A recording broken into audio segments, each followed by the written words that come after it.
Hello and welcome to this first podcast. I'm talking today about David Henry or Henry David Thoreau, Walden, A Life in the Woods. I'm going to actually be reading it. I figure most people don't actually have time to read and podcasts are so much easier. I'm also planning on providing my perspective on some of these. Um, Might as well. Didn't go to university for nothing. So here we go. We'll just read it and then kind of investigate it and provide commentary as we go. Kind of a easy approach here, and we'll. This is one of my favorite books. Probably one that first interests me in philosophy and kind of like is the inspiration for why you dig further. Just because it's like such an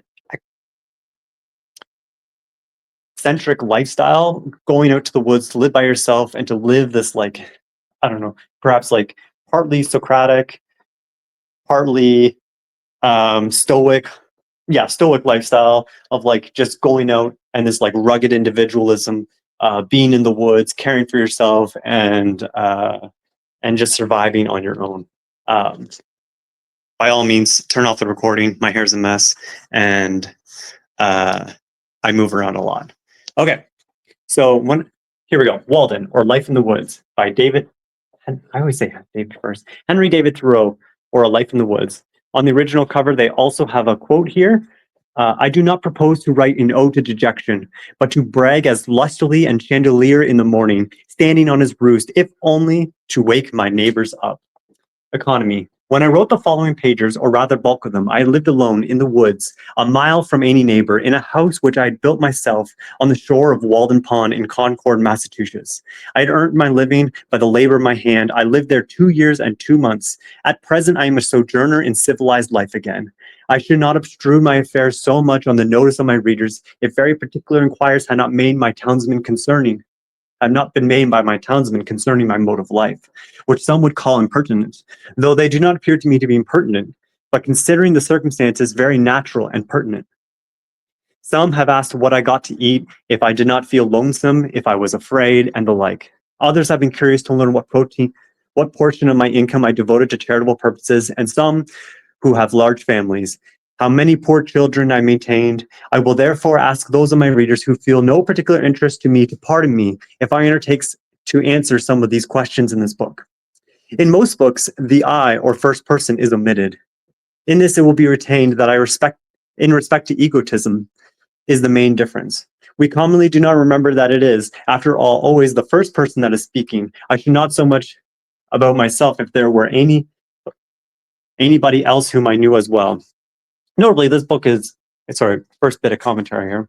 Notably, this book is old. Like, I think this was 1800s. I'm not really, so Thoreau, I'm reading on the back cover, 1817 to 1862. So he's awkward language, so I might get tripped up by some of these words. I'm certainly not reading these books in advance just to make sure I get pronunciations right. But here we go. Moreover, I on my side require of every writer, first or last, a simple and sincere amount of his own life, and not merely what he has heard of other men's lives. Some such account as he would send to his kindred from a distant land. For if he has lived sincerely, it must have been in a distant land to me. Perhaps these pages are most particularly addressed to poor students. As for the rest of my readers, they will accept such portions as apply to them. I trust that none will stretch the scenes in putting on the coat, for it may do good service to him whom it fits. I would fain say something, not so much concerning the Chinese and Swedish Islanders as you who read these pages, who are said to live in New England, something about your condition, especially your outward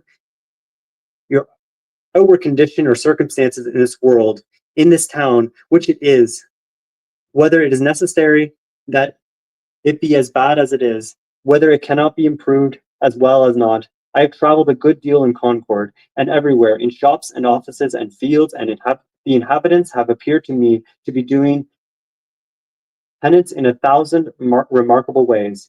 What I have heard of Brahmins sitting exposed to 4 fires and looking in on the face of the sun, or hanging suspended with their heads downward over flames, or looking at the heavens over their shoulders until it becomes impossible for them to resume their natural position, while from the twist of the neck nothing but liquids can pass into the stomach, or dwelling chained for life at the foot of a tree, or measuring with their bodies like caterpillars the breadth of vast empires, or standing on one leg. Okay, well, I'm going to skip ahead because this really isn't important to a large extent. Economy. Goodness gracious. This is like how I read books, in case you're wondering. Master's educated Luke Carlton here doesn't read every page because it's a waste of time. What I really do in a lot of these books is look for the best parts of it first, so we can really, like, number one, understanding what the book is about. Like, I'm taking you through my learning process here, but like, goodness gracious, reading every word is a waste of everybody's time. So let's skip forward here to some better parts. We can go to the table of contents. This is, like, I love the idea of reading books through word for word, but it's just not like interesting. But like, he's got some like economy. Oh, this goes for like 50 pages, this first chapter, and he's like really gonna go into the details of everything he does. Yeah, and then he goes right into his budgeting process. Like, it's just not useful for what we're trying to get out of this book. Like, if you really want to know like a dollar cost comparison of what he was working on, like how he actually conducted himself on a day-to-day basis, how much money he spent where, like, it's very sure useful from a historical perspective, but it's really just not what we're looking for. So we're going to skip that whole chapter, and 52 pages about, honestly, nonsense. Okay, where I lived and what I lived for. This is chapter 2. It's going to get a lot more interesting, don't you worry. At a certain season of our life, we are accustomed to consider every spot as the possible site of a house. I have thus surveyed the country on every side within a dozen miles of where I live. In imagination, I have bought all the farms in succession, for all were to be bought, and I knew their price. I walked over each farm's premises, tasted the wild apples, discoursed on husbandry with him, took the farm at his price, at any price, mortgaging it to him in my mind, even put a higher price on it, took everything but a deed of it. Took his word for his deed, for I dearly love to talk. Of course. Cultivated, goodness gracious. Cultivated it, and him to some extent. I trust, and withdrew when I had enjoyed it long enough, leaving him to carry it on. This experience entitled me to be regarded as a sort of a real estate broker to my friends. Wherever I sat, there I might live, and the landscape radiated from me accordingly. What is a house but a seeds, S-E-D-E-S, a seat, question mark?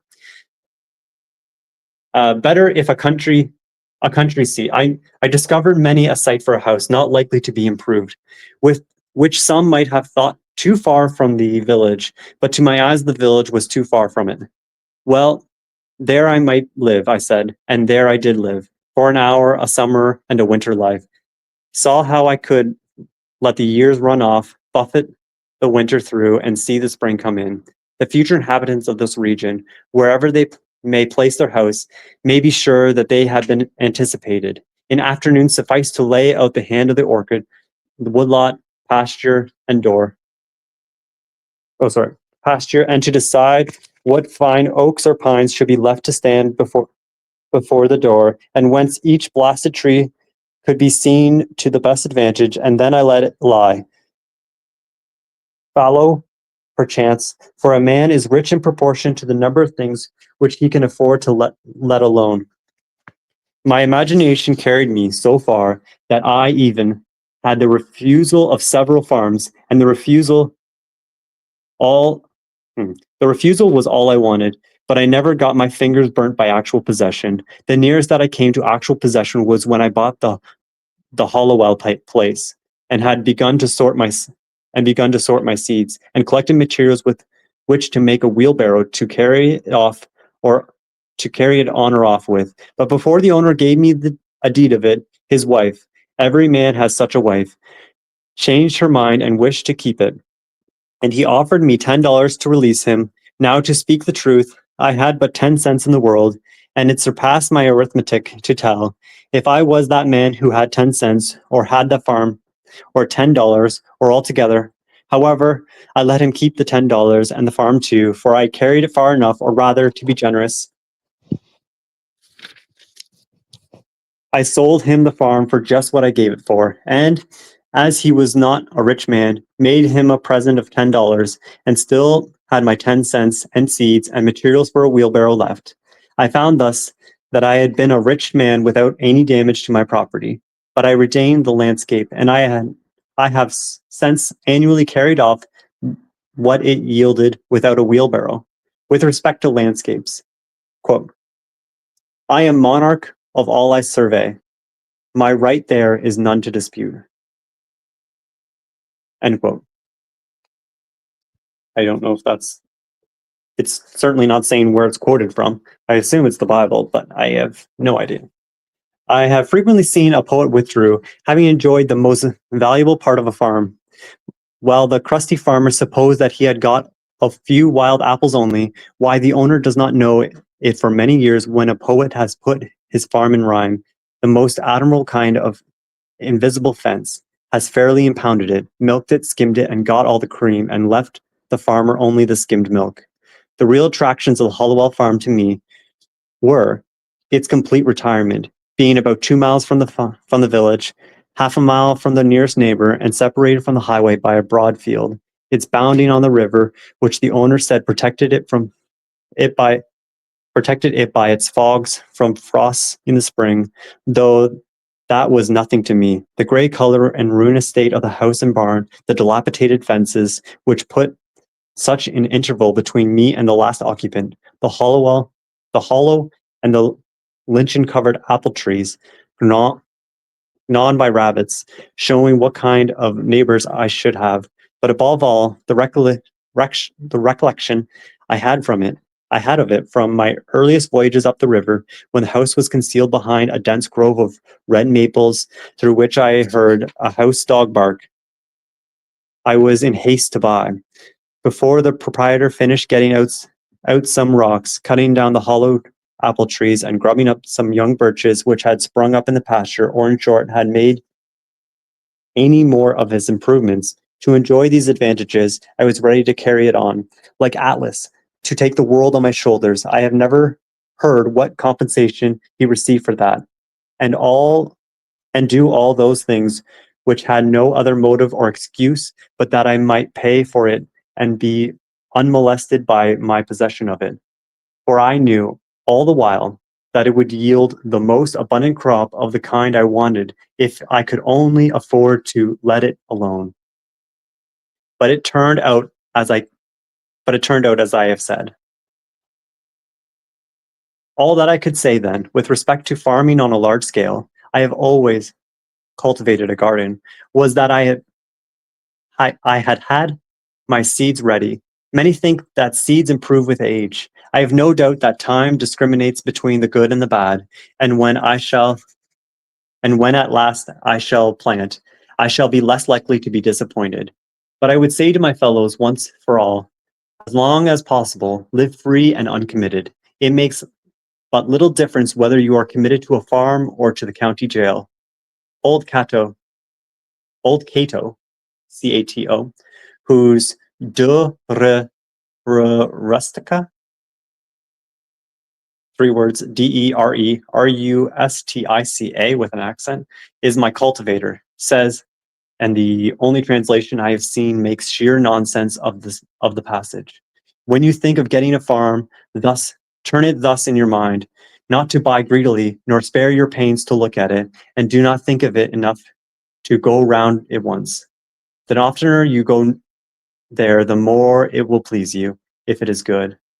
I think I shall not buy greedily, but go round and round it as long as I live, and be buried in it first, that it may please me the more at last. At present was my next experiment of this kind, which I propose to describe more at length, for convenience, putting the experience of 2 years into one, as I have said. I do not propose to write an ode to dejection, but to brag as lustily as Chanticleer. Oh my goodness, that's a weirder word than I thought it was on the cover. Chanticleer Chanticleer in the morning, standing on his roost, if only to wake my neighbors up. When first I took up my abode in the woods, that is, began to spend my nights as well as days there, which by accident was on Independence Day or July the 4th, 1845, my house was not finished for winter, but it was merely a defense against the rain. Without plastering or chimney, the walls being of rough weather-stained boards, with the wide chinks which made it cool at night, the upright white hen studs and freshly painted door and white castings gave it a clean and airy look, especially in the morning, when its timbers were saturated with dew, so that I fancied that by noon some sweet gum would exude from them. To my imagination, it retained throughout the day more or less of this auroral character, reminding me of a certain house on a mountain which I had visited the year before. This was an airy and unpleasant cabin, fit to entertain a traveling god, and where a goddess might trail her garments. The winds which passed over my dwelling were such as sweep over the ridges of mountains, bearing the broken stains or celestial parts only of terrestrial music. The morning and wind forever blows. The poem of creation is uninterrupted, but few are the ears that hear it. Olympus is but the outside of the earth everywhere. The only house I have been the owner of before, if I expect a boat, was a tent. What? The only house I have been the owner of before, if I accept a boat, was a tent, which I usually use occasionally when making excursions in the summer. And this is still rolled up in my garret. Garret? But the boat, after passing from hand to hand, has gone down the stream of time. With this more substantial shelter about me, I had made some progress towards settling in the world. This frame, so slightly clad, was a sort of crystallization around me. Reacted on the oh my goodness. This frame, so slightly clad, was a sort of crystallization around me, and reacted on the builder. It was suggestive somewhat as a picture in outlines. I did not need to go outdoors to take the air, for the atmosphere within had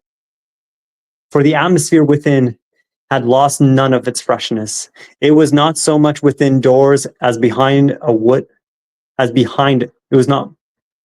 was not so much within doors as behind a door where I sat. Even in the rainiest weather, the Havinsa said, "An abode without birds is like a meat without seasoning." Such was not my abode, for I found myself suddenly neighbors to the birds, not by having imprisoned one, but having caged myself near them. I was not only nearer to some of those which commonly frequent the garden and the orchard, but to those wilder and more thrilling songsters of the forest, which never or rarely serenade the villager. The wood thrush, the veerley, the scarlet tanager, the field sparrow, the whippoorwill, and many other. Goodness, I assume those are all bird types. I was seated by the shore of a small pond about 1.5 miles south of the village of Concord, and somewhat higher than it, in the midst of the extensive wood between the town and Lincoln, and about 2 miles south of the. Goodness gracious, this is supposed to be a chapter about him explaining why he's out in the woods, where I lived, and why. And he hasn't done any of that yet. A bit long-winded, but alas, here we go. But I was so low in the woods that the opposite shore, 1/2 mile off, like the rest, covered with wood, was my most distant horizon. For the first week, whenever I looked out on the pond, it impressed me that a tarn high up on the side of the mountain, its bottom far off the surface of the lakes, and as the sun arose, I saw it throwing off its nightly clothing of mist, and here and there, by degrees, its soft ripples or smooth reflecting surface was revealed, while the mists, like ghosts, were stealthily withdrawing in every direction into the woods. As at the breaking up of the nocturnal conventicle, the very dew seemed to hang upon the trees later into the day than usual, as on the sides of the mountains. This small lake was of most value as a neighbor in the intervals of a gentle rainstorm in August, when both air and water begin perfectly still, but the sky overcast mid-afternoon had all the serenity of evening, and the wood thrush sang around, and was heard from shore to shore. A lake like this is never smoother than at such time, and the clear portion of the air above it being shallow and darkened by clouds, the water, full of light and reflections, becomes a lower heaven itself so much the more important. From a hilltop nearby, where the wood had been recently cut off, there was a pleasing vista southward across the pond, through a wide indentation in the hills, which from the shore there were their opposite sides sloping towards each other, suggesting a stream flowing out in that direction through a wooded valley. But stream there was none. That way I looked between and over the near green hills to some distant and higher ones in the horizon, tinged with blue. Indeed, by standing on tiptoe, I could catch a glimpse of some of the peaks of the still bluer and more distant mountain ranges in the northwest, those true blue coins from heaven's own mint, and also of some portion of the village. But another direction, even from this point, I could not see over or beyond the woods which surrounded me. It is well to have some water in your neighborhood to give buoyancy to and float the earth.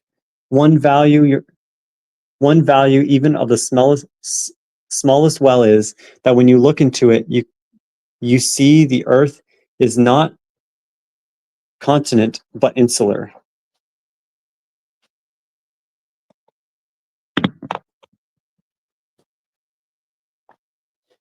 This is as important as it keeps butter cool. When I look across the pond from this peak towards Sudsbury Meadows, which in time of the flood I distinguish elevated perhaps by a mirage in their seething valley, like a coin in a basin, all the earth beyond the pond appears like a thin crust insulated and floated even by the small sheet of the intervening water. And I was reminded that this on which I dwelt was but dry land. Though the view from my door was still more contracted, I did not feel crowded or confined in the least. There was pasture enough for my imagination. The low shrub oak plateau to which the opposite shore arose stretched away towards the prairies of the west, and the steeps of Tartary, affording ample room for the roving families of men.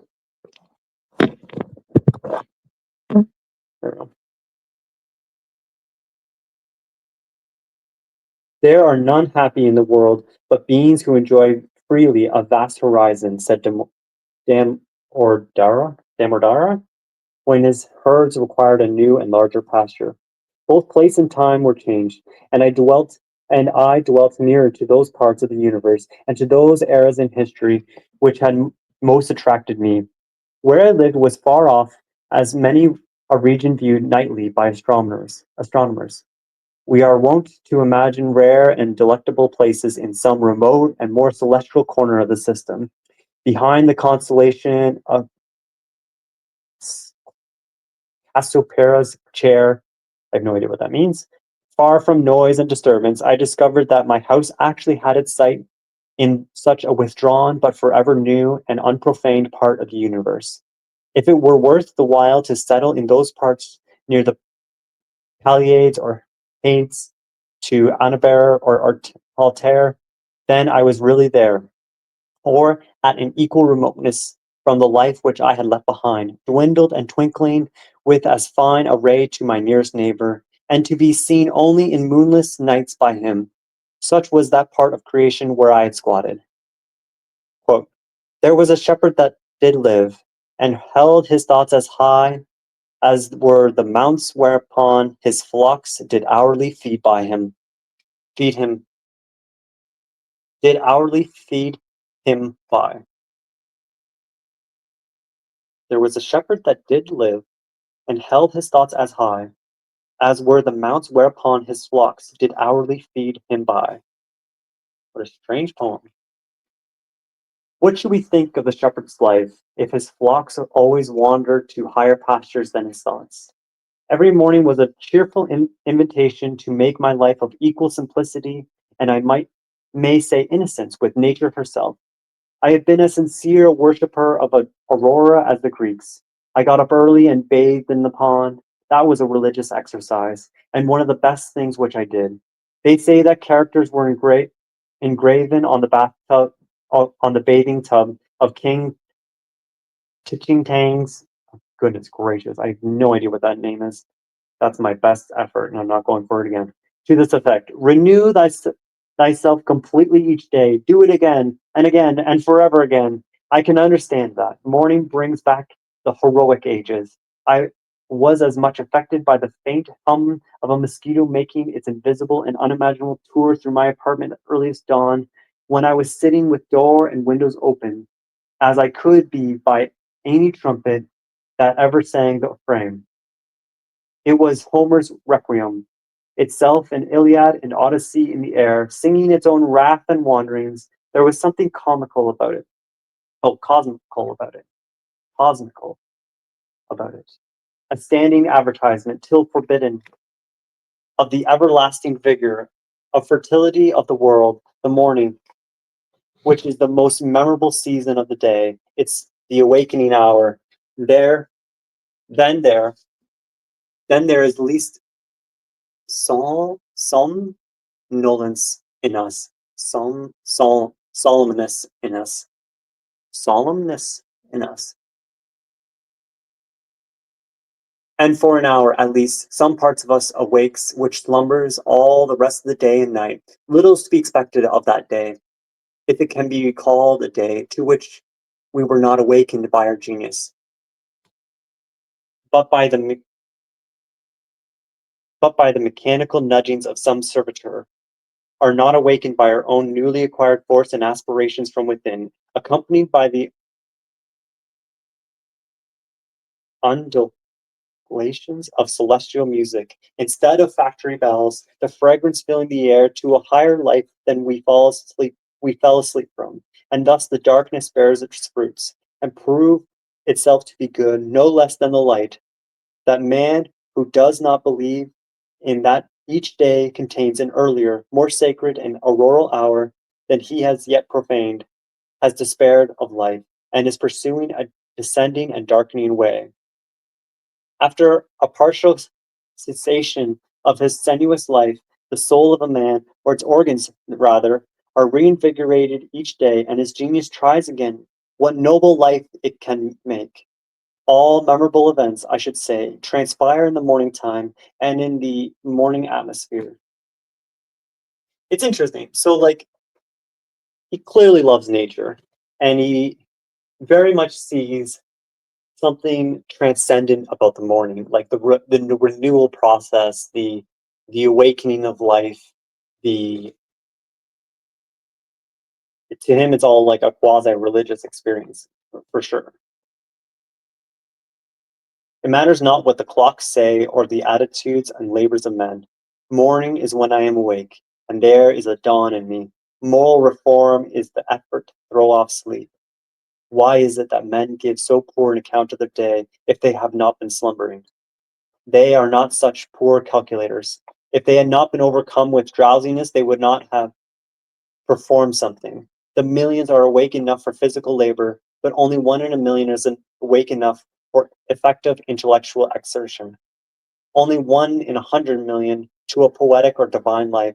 To be awake is to be alive. I have never yet met a man who is quite awake. I'm going to read that again. If they have not been overcome with drowsiness, they would not have performed something. The millions are awake enough for physical labor, but only 1 in 1 million is awake enough for effective intellectual exertion. Only 1 in 100 million to a poetic or a divine life. To be awake is to be alive. I have never yet met a man who was quite awake. How could I have looked him in the face? How could I have looked him in the face? We must learn to reawaken and keep ourselves awake, not by mechanical aids, but by an infinite expectation of the dawn, by an infinite expectation of the dawn which does not forsake us in the soundest sleep. I know not I know of no more encouraging fact than the unquestionable ability of man to elevate his life by a conscious endeavor. It is something to be able to paint a particular picture or to carve a statue, and to do so and to and so to make a few objects beautiful. But it is far more glorious to carve and paint the very atmosphere and medium through which we look, which morally we can do. To affect the quality of the day, that is the highest of arts. Every man is tasked to make his life, even in its details, worthy of the contemplation of his most elevated and critical hour. If we refuse, or rather use up such paltry information as we get, the oracles would distinctly inform us how this might be done. I went to the woods because I wished to live life deliberately, to front only the essential facts of life, and see if I could not learn what it had to teach, and not, when I came to die, discover that I had not lived. I do not wish to live what was not life. Living is so dear. Nor did I wish to practice resignation unless it was quite necessary.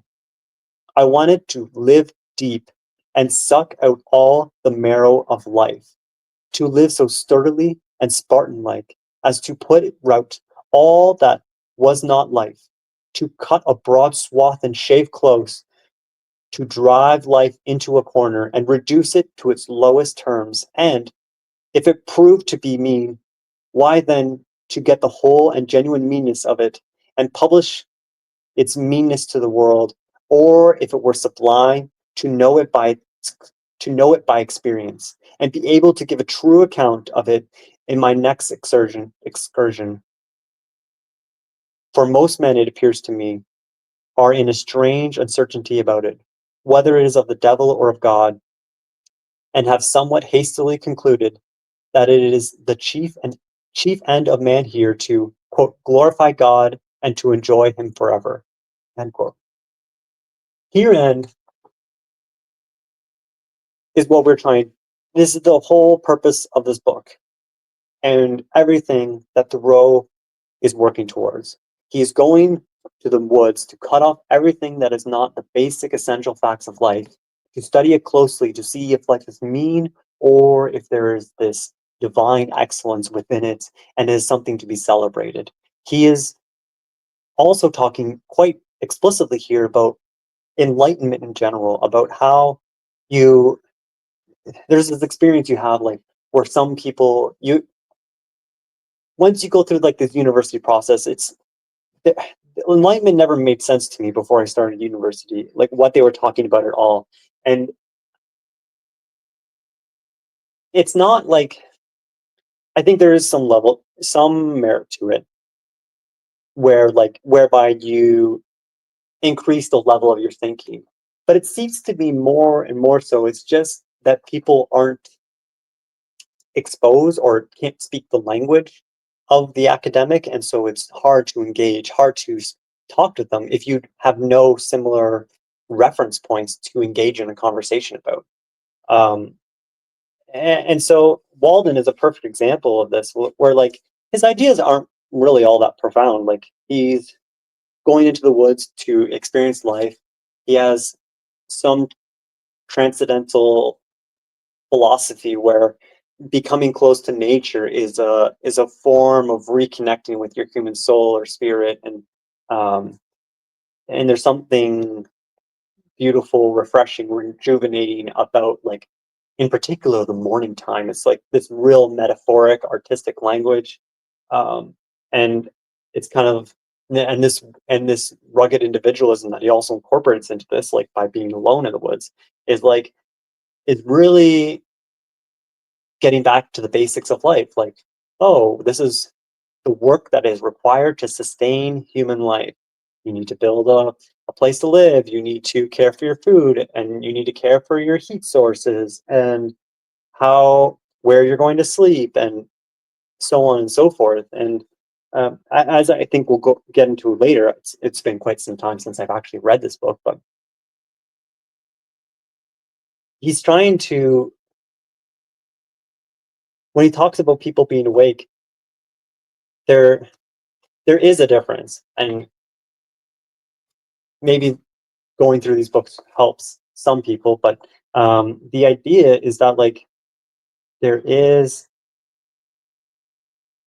I think it's primarily a language issue. Like I think Daniel and I talk about this quite often, where it's like if we ever want to go back for another master's degree or something, it's just like you just learn the new jargon, the industry ways people think about things, because there's paradigms, right? Like you have ideological paradigms even within different industries on how different ways people view the world within that industry and what outcomes they're looking for. Once you can boil it down to its basic facts, there's a way to understand it. And likewise, Thoreau's trying to do that here, where he's trying to boil life down to its basic facts. Like, okay, this is the labor required. Is this mean that we have to do all this labor just to stay alive?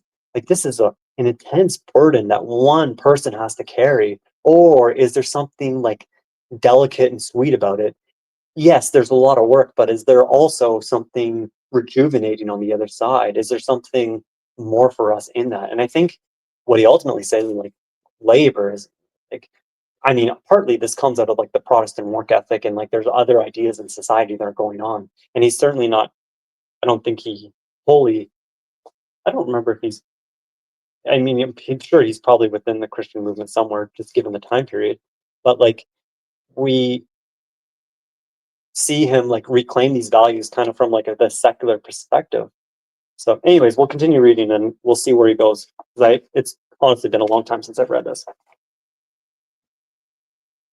Still, we live meanly, like ants. Through the fable tells us that we were long ago chained into men, changed in. Oh, where do we start that? Still, we live meanly, like ants. Through the though though the fable tells us that we were long ago changed into men. Like pygmies, we fight with cranes. It is error upon error and clout upon clout, and our best virtue has for occasion a superfluous and enviable wretchedness. Our life is frittered away by detail.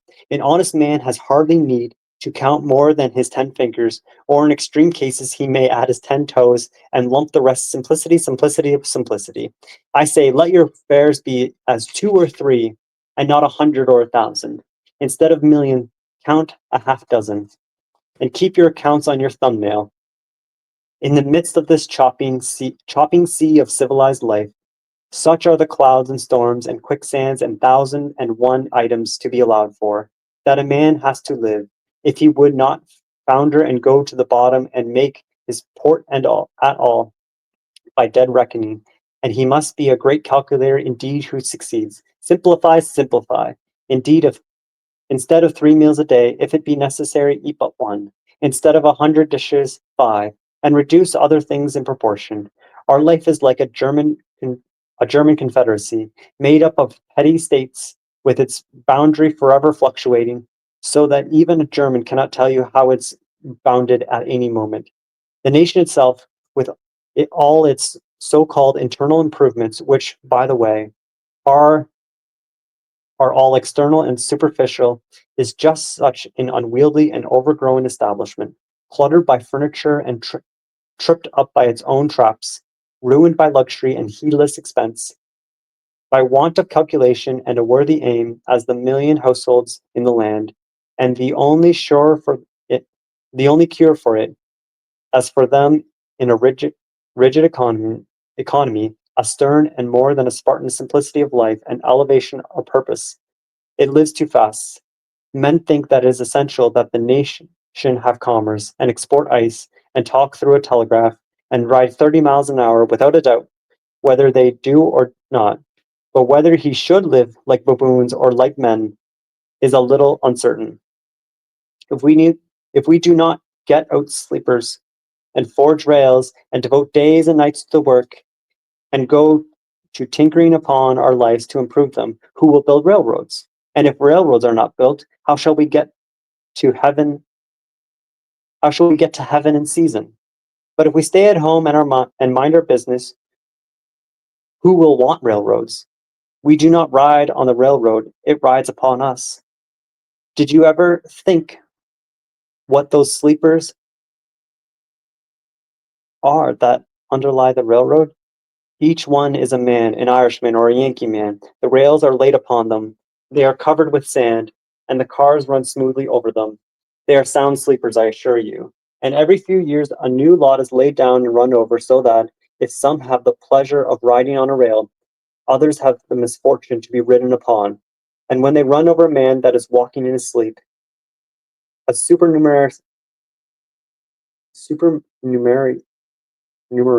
sleeper in the wrong position and wake him up, they suddenly stop the cars and make a hue and cry about it, as if this were an exception.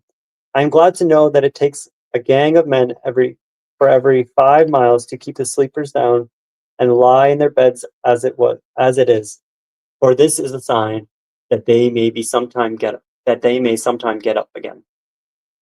Why should we live with such hurry and waste of life? We are determined to be starved before we are hungry. Men say that a stitch in time saves nine, and so they take 1,000 stitches today to save nine tomorrow. As for work, we haven't any consequence. We haven't any of any consequence. We have the Saint Vitus dance and cannot possibly keep our heads still.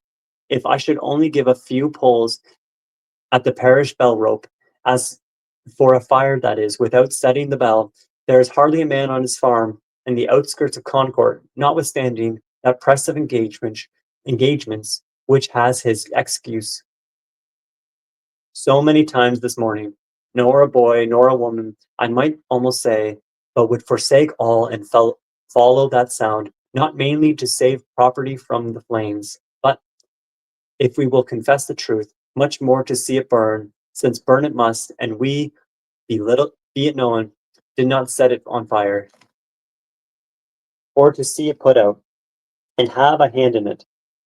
If that is done as handsomely, yes, even if it were the parish church itself. Hardly a man takes an half hour's nap after dinner, but when he wakes up, he holds his head and says, "What's the news?" As if the rest of mankind has stood his sentinels. Some give directions to be asked to some give directions to be waked every half hour, doubtless for no other purpose, and then to pay for it. They tell what they have dreamed. After a night's sleep, the news is indispensable indispensable as the breakfast. Pray tell me anything new that has happened to a man anywhere on this globe. And if he reads it over coffee and rolls, what a man has had his eyes gouged out in the morning on the Wataco River, never dreaming the while that he lives in the dark, unfathomed mammoth cave of the world, and has but the rudiment of an eye himself. For my part, I could easily do without the post office. I think that there are very few important communications made through it. To speak critically, I never received more than one or two letters in my life. I wrote this some year ago that that were worth the postage. The penny post is commonly an institution through which you seriously offer a man that penny for his thoughts, offered in jest, which is often safely offered in jest. And I am sure that I never read any memorable news in a newspaper.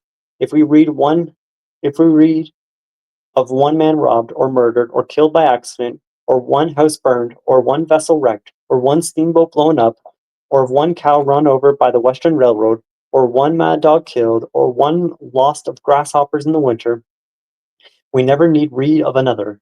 One is enough. If you are acquainted with the principle, what do you care for a myriad instances and applications? To a philosopher, all news, as it is called, is gossip, and they who edit and read it are old women over their tea. Not yet a few, not yet a few are greedy after this gossip.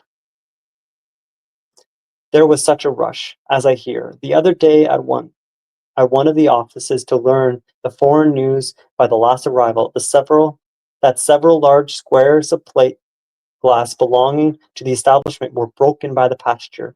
News which I seriously think a ready wit might write 12-month or 12 years beforehand with sufficient accuracy.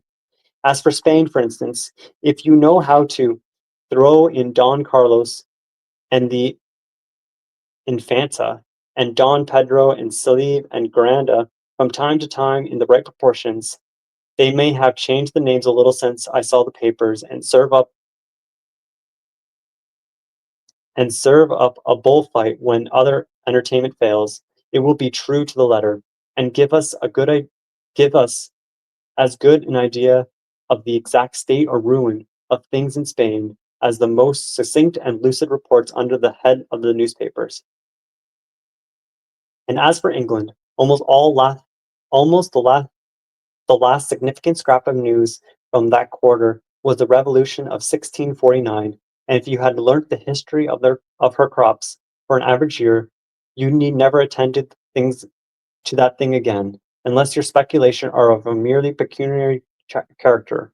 If one may judge, who rarely looks into the newspaper, nothing new does ever happen in the foreign parts. A French Revolution not accepted. What news? How much more important to know what that is which was never old.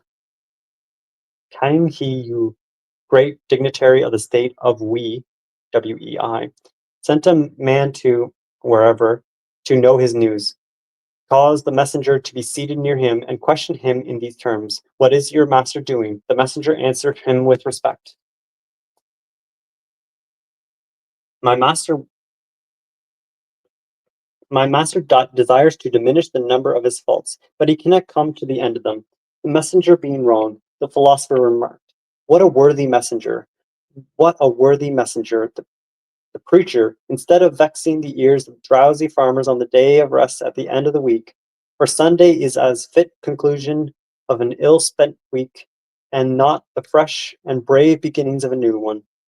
With this one other draggle tail of a sermon, should shout with thundering voice, Pause! Avast!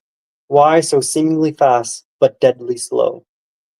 Shams and delusions are theme for soundest truths, while reality is fabulous. If men would steadily observe realities only, and not allow themselves life, to compare it with such things as we know, would be like a fairy tale and the Arabian Nights entertainments. If we respected only what is invisible and has a right to be, music and poetry would resound along the streets. When we are unhurried and wise, we perceive that only the great and worthy things have any permanent and absolute existence, that petty fears and petty pleasures are but the shadow of the reality. This is always exhilarating and sublime. By closing the eyes and slumbering, and consenting to be deceived by shows, men establish and confirm their daily life of routine and habit everywhere, which still is built on purely illusory foundations. Children who play life discern its true law and relations more clearly than men, who fail to live it worthily, but who think that they are wiser by experience, that is, by failure. I have read in a Hindu book that there was a king's son who, being expelled in infancy from his native city, was brought up by a forester, and growing up to maturity in that state, imagined himself to belong to the barbarous race with which he lived. Once his father's ministers, having discovered him, revealed to him what he was, and the misconception of his character was removed, and he knew himself to be a prince.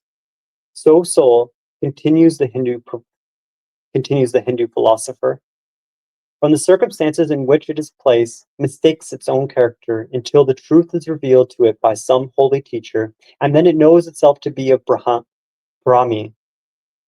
I perceive that we, inhabitants of New England, live this mean life that we do because our vision does not penetrate the surface of things. We think that this is which it appears to be.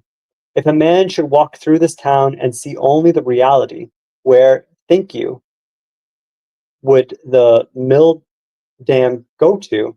If he should give us an account of the realities he beheld there, we should not recognize the place in his description. Look at a meeting house, or a courthouse, or a jail, or a shop, or a dwelling house, and say what that thing really is before a true gaze, and they would go to go to pieces in your account to them. Men esteem truth remote. In the outskirts of the system, behind the farthest star, before Adam and after the last man, in eternity, there is indeed something true and sublime. But all these times and places and occasions are now and here. God himself culminates in the present moment and will never be more divine in the lapse of all ages. And we are enabled to apprehend at all what is sublime and noble only by the perpetual instilling and trenching of the reality that surrounds us. The universe constantly and obediently answers to our conceptions. Whether we travel fast or slow, the track is laid before us. Let us spend our lives in conceiving them, in conceiving them. The poet or the artist never yet had so fair and noble a design, but some of his posterity at least could accomplish it. Let us spend one day as deliberately as nature, and not be thrown off the track by every nutshell and mosquito's wing that falls on the rails. Let us rise early and fast, or break fast, gently and without perturbation. Goodness gracious. Let company come and let company go. Let the bells ring and the children cry, determined to make a day of it. Why should we knock under and go without stream? Let us not be upset and overwhelmed in that terrible rapid and whirlpool called a dinner. Situated in the meridian shallows, weather this danger and you are safe. For the rest of the way is downhill. With unrelaxed nerves, with morning vigor, sail by it. Looking another way, tied to the mast like Ulysses. If the engine whistles, let it whistle till it's hoarse for its pains. If the bell rings, why should we run? We will consider what kind of music they are like. Let us settle ourselves and work and wedge our feet downwards through the mud and slush of opinion and prejudice and tradition and delusion and appearance and avulsion which covers the globe through Paris and London, through New York and Boston and Concord, through the church and state, through poetry and philosophy and religion, till we come to its hard bottom and rocks in place, which we call reality, and say, this is no mistake, and then begin having a point oh my god, French word, point D apostrophe APPUI below freshet and frost and fire and place where you might found a wall or a state or set a lamppost safely or perhaps a gauge, not a nilometer, but a relometer, that future ages might know how deep a freshet of shams and appearances had gathered from time to time. If you stand right fronting and face to face to a fact, you will see the sun glimmer on both its surfaces, as if it were a simeter, simeter, I don't know what this, and feel its sweet edge dividing you through the heart and marrow. And so you will happily conclude your mortal career. Be it life or death, we crave only reality. If we are really dying, let us hear the rattle in our throats. Let us hear the rattle in our throats and feel cold in the extremities. If we are alive, let us go about our business. Time is but the stream I go a fishing in. I drink it in, but while I drink, I see the sandy bottom and detect how shallow it is. Its thin current slides away, but eternity remains. I would drink deeper, fish in the sky whose bottom is pebbly with stars. I cannot count one. I know that the first letter of the alphabet, I have always been reciting that I was not as wise as the day I was born. The intellect is a cleaver. It discerns and rifts its way into the secret of things. I do not wish to be any more busy with my hands than is necessary. My head, my head is hands and feet. I feel all my best facilities concentrating in it. My instinct tells me that my head is an organ for borrowing, as some creatures use their snout and forepaws with it. And with it, I would mine and burrow my way through these hills. I think that the richest vein is somewhere hereabouts. So by the divining rod and thin rising vapors I judge, and here I will begin to mine. Okay, that's the end of chapter 1. Well, sorry, end of chapter 2. I skipped most of chapter 1 because of its dullness. So that's probably good enough for now. That's been about an hour. So we'll pick up tomorrow with some more invigorating Thoreau.